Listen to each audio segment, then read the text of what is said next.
In this video, I will show you how to download and install Overcooked. 2. First, we need to download the Steam app.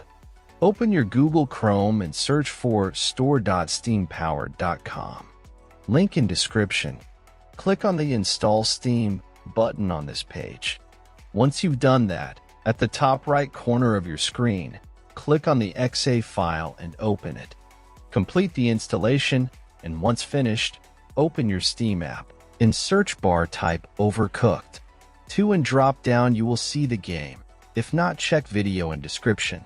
If you see the game in drop down, click on the game. Now click on Add to Cart button beside original game. In new pop-up, click on View My Cart. Now click on blue Continue to Payment button.